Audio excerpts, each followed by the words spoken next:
thinking about New Year's resolutions, thinking about New Year's a little different, maybe, definitely, than others. What I mean by that is, I think I look at New Year's resolutions in the new year as a new test, not necessarily a blank slate, but another challenge. And when I consider that you're tested, not necessarily yearly, but break it down into quarters, break it down into months, break it down into weeks, break it down into days.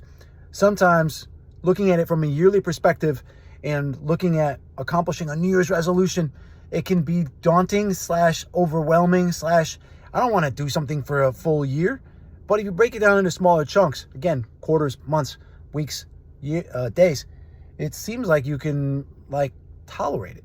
And for someone who's a perfectionist and working on imposter syndrome and all of that, it's a lot easier for me to swallow working on something for a day, rest. Working on something for another day, rest. Having batch days where I'm working on different things, whether it's cardio, whether it's strength training. So all this to say, your ability to develop different skills and look at a macro but also a micro level and get those wins, those small victories, all adds up. I don't think anymore in a yearly basis. Everyone said, what did you do for 2020? I didn't do anything different. I didn't. However, I've been chipping away, right, at the David. When the David was constructed, it was chipping away, and the marble revealed the sculpture. And I think for a lot of us, we don't necessarily look at the chipping away of the marble, but rather we look at trying to do it all in one piece. We want to shape the clay now to be our masterpiece. But in fact, the chipping away takes, again, a longer look at it. It takes years, but you break it down into quarters, months, weeks, and days. It's a lot more tolerable. So again, I don't look at New Year's resolutions the same way. I'm not calling it a New Year's resolution. I'm breaking things down. I'm breaking them down into the first quarter. I'm breaking them down into the month, and then into the week, and then the day. I have 3 days a week for strength workouts, 3 days a week for cardio, and a daily walk. I have macros that I'm trying to meet. I have 2 different social media posts daily with 1 day off, right? So break it down. All these things that are quantifiably part of who you are, your identity, serving the people that you want to serve. That at the core of achieving a New Year's resolution is breaking it down so you can achieve a quarter resolution, so that you can achieve a monthly resolution, so you can achieve a weekly resolution and a daily. But the overarching view of achieving a New Year's resolution, I don't want to wait 360 days to hit my target. I want to hit my targets now. And I think the looking at them from a microcosm or a micro level is helpful.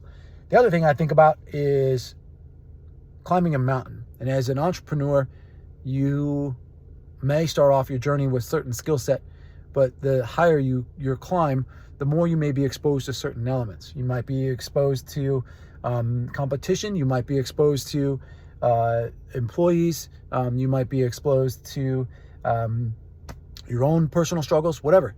But the concept of the mountain climber is that they begin a journey with a certain set of expectations, and then when they get up to the top, it's a different experience, right? So they may start the experience and it's a really bad weather, and then they get to the top and it's really bright, but they were prepared because of the bad weather at the beginning for the top with the good weather, clear skies, etc., because of how bad it was in the beginning, or vice versa.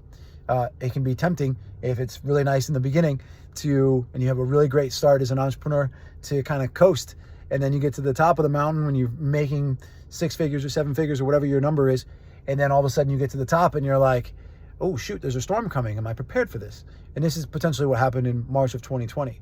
And I think the relationship of all of this is that if you are aware of the small little steps that you're taking as a business owner, as somebody who's working out, if you're aware of all these little steps and being aware of the skills that you may need as you ascend, the skills you may need as a threat comes in, I think you have a better chance you have a better chance of, I'm going to say, thriving versus surviving. And that is the key to me. That is the key to looking at 2024 versus 2023, looking at first quarter versus fourth quarter, January versus December. What's the difference, right?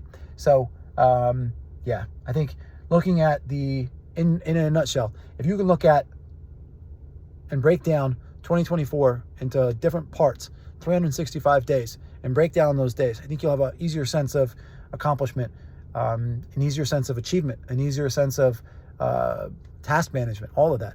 In addition, if you can liken the skill sets that you're going to need as you climb this mountain, whether the mountain is 2025, 2024, 2027, whatever your year is, whatever your goal is, whatever your thing that you're trying for, if you can break it down, I think you or build up your skill set, I think you have a good chance of success.